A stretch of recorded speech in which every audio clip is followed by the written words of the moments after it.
Everybody, Shabari Bird, here I am, Quantum Agriculture again. And we're here with this lovely gentleman, and I've invited him to speak in English and in German if he likes. And I particularly want to introduce him to our friends that have dairy cattle and herds of other cattle, because he has a special way of working with the soil, but the diagnosis for cattle. Please, Philip, introduce yourself. Yeah, thank you. My name is Philip A.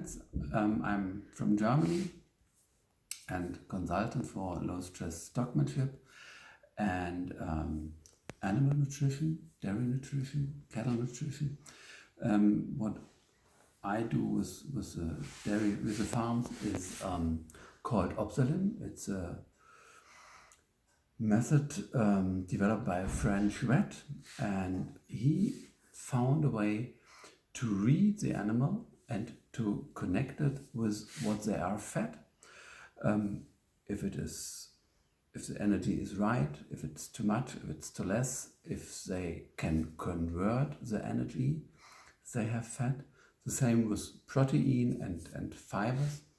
And it's really exciting that you can see when you look to the mouth, the eyes, the hair, the coat, the skin, and combine it, that they tell you very, very exactly if everything is fine or if something is not in balance. Mm-hmm. And it's developed for ruminants, so you can do it with cattle, with goats, and with sheep. No chickens involved. No. They do not ruminate, as far as I know. Yeah. So when you find an animal that doesn't have a very good coat, is that true for the whole herd sometimes, or just individual animals in the herd? You can have both. And the typical way is to look for the whole herd, and you look that you find symptoms. You need symptoms from three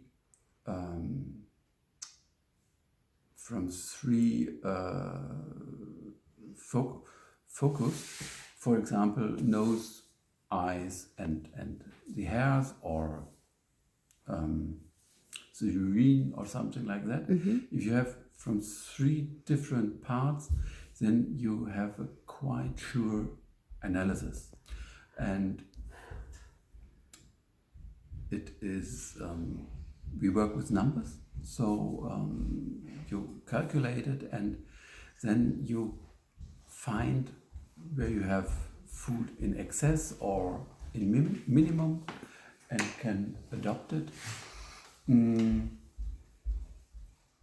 one really great thing is that you don't have to take a test and to send somewhere, but you adopt your feeding, maybe the rhythm you feed or the ingredients you use, and 1, 2, or 3 days later you can make the analysis of your own again, and then you see, okay, it's the right direction, I can go further, or no, it didn't help.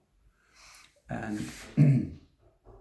with this tool you can feed them very effectively.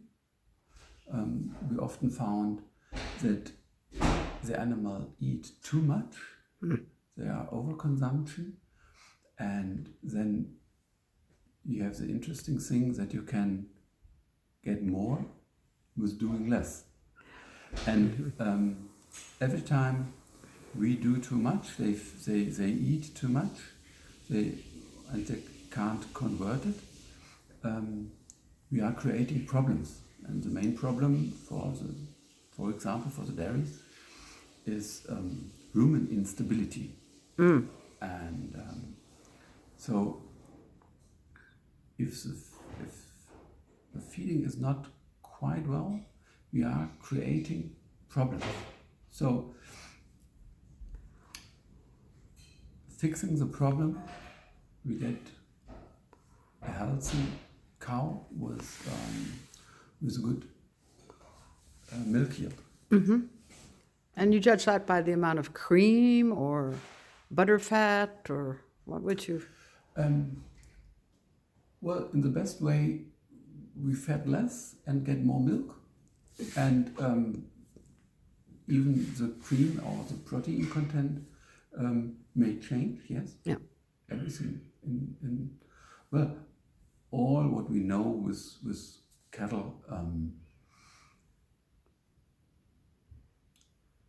can happen, and for me it's quite fascinating that we all now what a healthy cow looks like. This dried and smooth hairs, and we know what looks the ill cow, and it's not that we have one day the healthy cow and in the morning and in the evening she's ill, but it's a process. And if we start looking very carefully, and what I have learned is that a lot of signs I have seen and I thought that it is cows are that. No, they are not that. They are made by what we fed them. For example, a dropping nose. A cow doesn't need to have a dropping nose or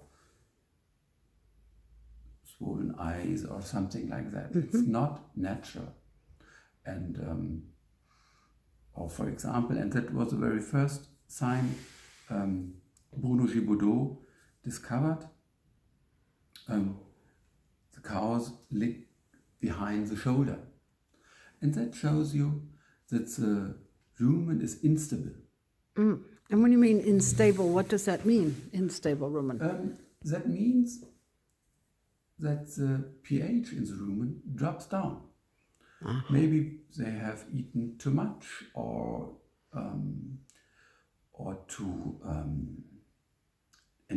they have eaten it too quickly. And it's the same like with us. If we are eating very fast, then we have the feeling, oh, my stomach is really, really big, and oh, I don't know how to move, and it's not comfortable, and it's the same with them. So, like we were talking about in Hugh's course, the visual soil analysis. Yes. This is a visual herd analysis. Yes. So I know you go as an advisor, as a consultant to herds. Do you also teach this system? Of course. Bruno has developed a set of cards, 60 cards with symptoms, and yes, we teach the concept and explain how to apply it.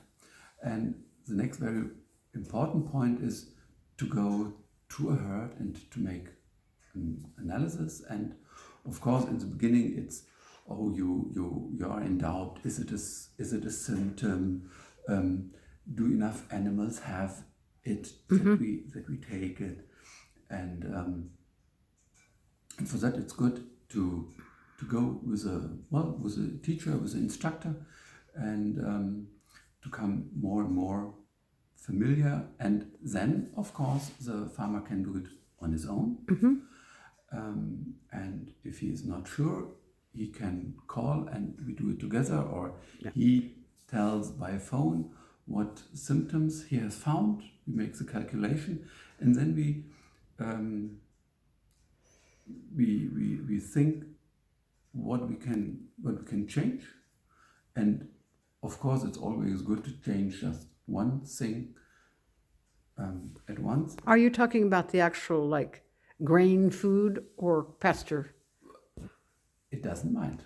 You can apply it for animals in pasture or in the barn. Maybe they have too much grain, maybe they have too less, maybe something with roughage is not okay and we have to adopt it.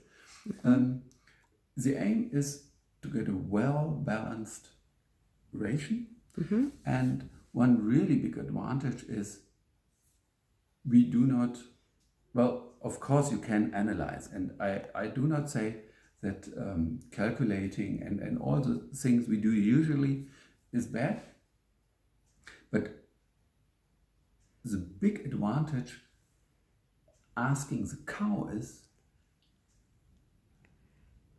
how do you feel with what I have gave you and what you have eaten? I can calculate what I want, but if the cow eats something different, if she starts sorting and all this kind of things, I can't calculate, but I can ask the cow and she answers, well, there are a little bit of problem. You're a cow whisperer. No, I don't talk with cows. You just said, ask the cow. It's a form of communication. Yeah, I course. understand, Yes. of course. Yeah. Yeah. Well, you know, we have dog whisperers in the U.S. So. Yes, I know, and I'm a little bit. I don't like this word. It's very positive pronounced, but in a way it gives a wrong idea. I don't talk to the animals, and the other thing I do, this low stress stock handling, it's all about communication, but it's not talking to the cows. Yeah. Because the cows do not talk to each other. It's we talk, but you will never see two cows there standing and having a talk. You mean no gossiping in the herd? Are you sure? Yeah. They can be used that you are talking. Then they say, "Oh, the people, the woman." That I liked what talks you every time." said yesterday about how, well, I think the rhythm of the feeding time seems to be very important. It is. Cows are rhythm animals, and the more precisely we do our work, and the cows love it, the same time, every day. They love it. And another thing, we miss for a long time now is that we have the idea to push as much feed in front of them as possible. And in modern times, we have robots to do it. But what we forget about it is they are ruminants. They need time to ruminate. And they have times where they shouldn't eat, but they should lay down and ruminate.